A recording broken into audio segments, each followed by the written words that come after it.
Let me be clear, I'm not talking about cases when people rally together online to hold someone accountable for doing harm to someone, a company for exploiting people, nothing like that. When people use the phrase bullying works, they're usually not talking about actual bullying or harassment, nor are they typically talking about affecting change on some serious social issue, but more so when people online come together to be critical of a piece of media that later gets changed, so you hear it a lot in the pop culture space. And of course, like I usually have to say, this is not new. People were writing in, phoning in, attending advanced screenings and focus groups well before social media existed. It's just that with social media, that feedback can be instant and often higher volume, and because of that, a lot of dogpiling will occur. And then artists, studios, companies often try to change whatever people are criticizing, lest those jilted fans not support their work, which of course will cost them money.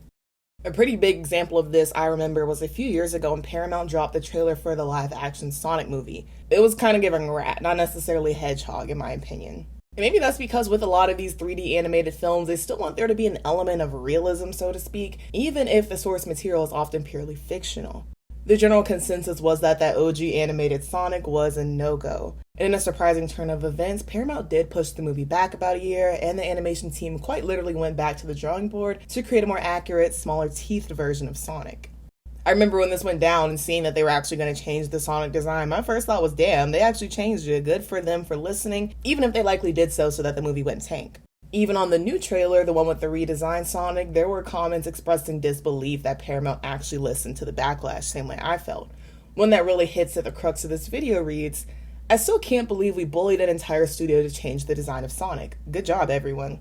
I'm sure we'll never know how much the Sonic redesign saved them, despite how much it probably cost, but I remember this instance being used as proof that at least sometimes you should listen to your fans' feedback, or at least the feedback of people you're expecting to spend their money on whatever you're about to put out. On the music side of things, I've seen this happen a couple of times with album covers. One of the most infamous examples is probably the original cover of Yours Truly, Ariana Grande's debut album. I found out about this years after the fact, and I remember when someone tweeted the original cover, I thought it was a cover they made as a joke saying the original cover was basically this bad. But no, that was the actual cover. It does seem like the cover was changed directly because of the backlash, as Ariana said last year. "Mother, what made you change the cover from this to the released one?" Well, it's horrible. Not horrible. It is, you were right. You guys got very angry when you saw it. I was very sad about that, and I changed it. And you were right. But you're not always right. Your bullying has been consistent for the past 10 years. Back in 2013, though, when Ariana changed the cover, she made it seem like that original Yours Truly cover was never the real one, tweeting, "Alright, I'm done messing with you all, although I have to admit it was pretty fun. Those other photos are all part of the album packaging." Conceptually, I don't think the cover's that bad, but I can definitely see how people weren't rocking with the execution. The Photoshop is poor, and Ariana is kind of just copied and pasted into a Canva clip art flower bed. And there's also no dimension on the cover, not really any shadows, and your eye isn't guided anywhere. So you look at Ariana because she's in the center and you know it's her album, but nothing is really guiding you there. The album title and Ariana's name are too close to one another and are in the same size and font, to the point where you might just think the entire album is titled Yours Truly Ariana Grande rather than just Yours Truly. And other than that, I found some comments expressing they didn't necessarily like the juxtaposition of the flowers and the sweet imagery with lingerie, so they didn't like how it was kind of childish and meant to be adult at the same time. Comparing the original cover to the official cover, the faded spotlight directs your eye to Ariana. This is clearly a real photo, not just different layers of Photoshop, and you can differentiate her name from the album title. It's definitely more muted and toned down, but I think it's better executed than the previous cover. Maybe it's a case like Sonic where people wouldn't have listened to the album if they hated the cover, and again, maybe it's not. Because I feel like music is a little different, where you may still check it out because you know a little of the artist's stuff and you already like them. But this being a debut album, maybe the cover being subpar would have hindered Ariana from gaining a larger fan base. Maybe people would have walked away from that album if they saw it in stores, but I guess we'll never know. I genuinely couldn't tell if the same or similar thing happened with Eternal Sunshine. Because of the cover used for Yes and, I believe that was called, or at least thought to be, the original album cover at one point, and now it just seems to be the cover for that one single. A little over a month after that is when we got the next set of alternative covers. And when that first cover came out with Yes and, a lot of fans quite literally were like, Yes and were asking for a different cover. And I actually found a post saying it was unlikely Ariana would change the album cover from that original blurry face shot because she was done being swayed by fans, I believe before the other covers came out. And then when the ponytail one came out, which at least on Spotify now seems like the official album cover for Eternal Sunshine, some other fans didn't like that cover, and they said they wanted Ariana to stop listening to fans and stop changing things, and people said they didn't like the original thing she put out. Just weeks ago, I found out the same thing happened with Fifth Harmony's debut album, Reflection. Maybe there's something wrong with me. I don't think this original cover is that bad. It is a tad boring, but had this been the official cover, I don't think I would have thought twice about it. It wouldn't have screamed at me from the shelves, which admit it might be a problem, but I wouldn't have thought to call it ugly either. Maybe the only thing I don't like is the camera being so far away from the girls that you can't really see their faces. Again, this cover was changed due to fan backlash, with the group releasing a new cover just a week later. Even if I don't hate the first cover, I do obviously agree that this one is better. Though it keeps the same color scheme, it doesn't have the reflection motifs, but you can see all 5 of the girls' faces very clearly, rather than mostly seeing negative space. They're all dressed more similarly, still wearing different tops though, rather than simply being color coordinated, which this is still pretty uniform for Fifth Harmony. Based on Allie's tweet with the new cover, it seems like maybe the group wasn't fond of the original either, since she said they agreed with the fans. The cover change won the girls points with their fans, many of whom expressed gratitude the group actually listened to them. So maybe unlike with yours truly, it was a win-win where Fifth Harmony themselves hated the cover and then labels finally agreed to change it after the fans were clear that they also did not like it. Now this one I cannot prove, but I have seen chatter about it, and I do have a sneaking suspicion this may have also happened with Dua's Radical Optimism cover. A lot of people weren't fans of it, some didn't necessarily hate the picture, but were confused about how the image fit with the album, since I think only Houdini and Training Season were out at this point. The album cover was actually included in a viral tweet about how album cover art is dying now or something like that, which sparked a firestorm on pop Twitter. A few weeks later, Dua dropped an alternative cover for Radical Optimism, which seems to come from a photo shoot she did early on in that era, because these pictures came out with Houdini and then some of the video footage was used for the lyric video for these walls. There's text on this alternative cover also, and it's the same font that was used for the 2 singles out at that point.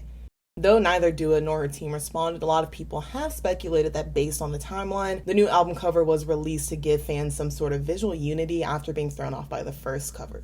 Responses were already divided on the initial Radical Optimism cover, like I noted, but it kind of feels like this alternative cover confused some people even further. Some were adamant this cover fit the album more based on the singles that were released at the time, while others just admitted blatant confusion over the era's aesthetics. And some people in general just express exhaustion over the fact that now so many albums have multiple covers and variants. And herein lies the question. It's a tricky balance to strike, giving your fans what they want so that they remain fans, but at what point should an artist kind of stop listening to their fans, or at least all of their fans? And it's really unlikely that there's a one-size-fits-all answer. I think in a case like with yours truly, where it seemed like there were technical errors in the cover, it made sense to change it. But in my opinion, with Radical Optimism, it looked kind of like a second guess or course correct, because while some people may not have liked the original cover, I personally don't think it was bad in terms of execution. I actually like the cover, but I do have to kind of agree with people who say it didn't really make sense for the visuals that we had seen of the era so far, so I do understand the confusion about it. Like with a different rollout, different visuals for the preceding singles, this cover would have been fine, at least in my opinion, or dropping a second cover and that having been the only cover probably also would have been fine. But I'm sure some people also disagree because you can't please everyone, but that's kind of the point that's being made. When you show that you will change things based on what fans say, and pretty quickly at that, they will come to expect that you can be so-called bullied into changing, which I'm sure could go on to bite you in the butt if you don't change when they want you to later.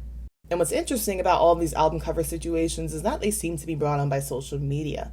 The artists saw what fans were saying, probably were like, oh crap, hope this doesn't mean they won't buy the album, and then they or their team changed it or released an additional one. Coincidentally, Dua Lipa is also an example of someone who got quote-unquote bullied into improving her stage presence after comments about it went viral. Some of it for sure was bullying or just straight up hateful comments, but a lot of it was also genuine criticism. The same thing happened with Summer Walker, who last year went to Tiana Taylor to get some help with her stage presence. I would say less so than the album cover example, stage presence can be subjective, but it's kind of easy to tell when a performance is low energy.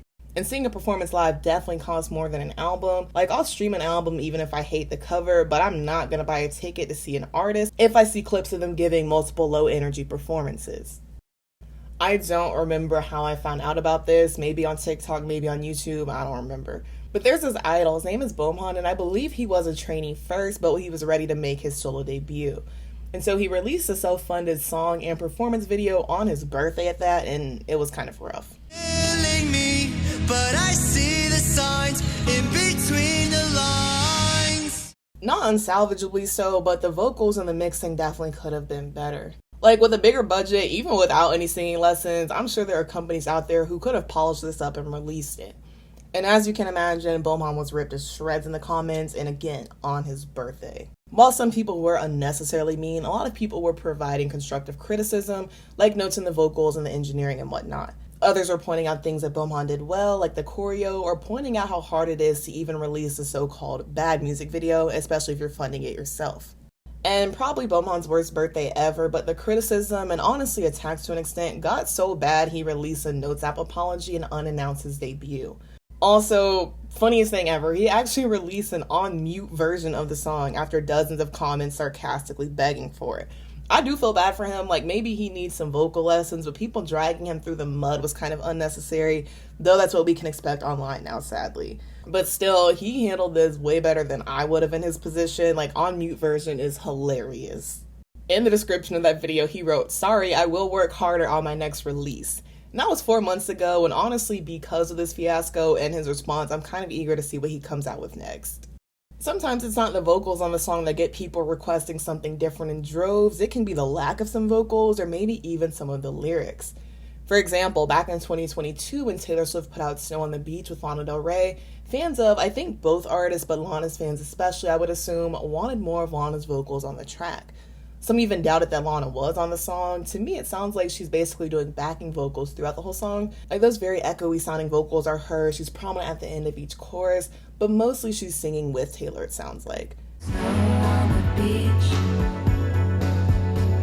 Like snow on the beach. But I think if you're unfamiliar with Lana's voice, I do agree that it's hard to catch her on this song.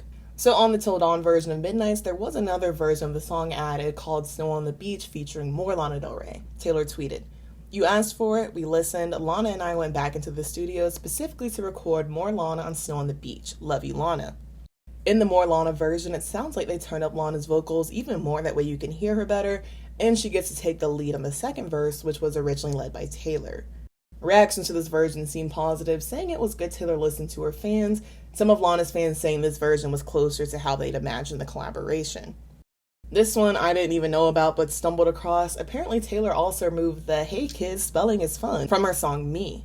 While a lot of people weren't too fond of the original song, that part specifically, a lot of people didn't like it because they found it corny or cringy, and as some people put it, the line got bullied out of existence. Last year I did a video on cringe, and to prepare for the video I asked y'all what some of the cringiest songs in existence were, at least in your opinion, and I actually think the song that people named the most was Me, and in the comments a lot of people had written, "Hey kids, spelling is fun," obviously referencing that song.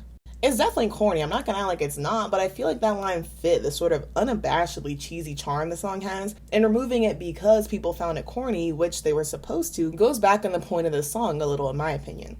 And yeah, apparently I'm late on this because the articles on this are back from 2019, which is only a couple months after Me was released. Even outside of a movie or music career, any artistic money-making endeavor, I feel like this has kind of trickled down to how we non-famous people talk to one another. I feel like this bullying works mentality, often exacerbated by the safety of being behind a phone or a computer screen, kind of makes people more comfortable giving unasked for feedback on people's looks, for example, because that's where I see it a lot. There will be a video about whatever topic, and then you'll open the comments and see dozens of people repeating the same so-called advice to that person, telling them to try a different hairstyle, a fashion choice, different eyebrows, or even go get a procedure done. So I'm just gonna say it, I kind of hate the color analysis trend. I don't think this person meant this to be unkind or disparaging, so there's no need to defend me, but I've got a few comments like this in the last few months, and it always evokes a very defensive reaction within me, and I want to explain why. So I think it's true that certain colors will look better or worse on a person, but I don't think the range of colors is as narrow as a seasonal color suggests, and I think it discourages creativity and fun with color. I also think that the science is based on a very specific idea of what flattering looks like. Maybe you could argue with music, a movie, something like that, the person commenting, giving the criticism, has some skin in the game because they're going to spend their time or money on the thing, so they want it to be worth it. But how someone does their makeup, whether they get curtain bangs, there's absolutely no stake in it. And I would think a lot of people don't even really have an opinion on that person's looks. They don't necessarily care whether you change, but will revel in the fact that they and a bunch of other strangers have the power to make you change something. As always, thank you so much for watching. Be sure to like, comment, and subscribe so that you can stick around for more. And if you'd like to become a channel member and get early access to videos, the link is in the description. Again, thank you so much for watching. I love you all so very much, and we'll see you so very soon. Bye-bye.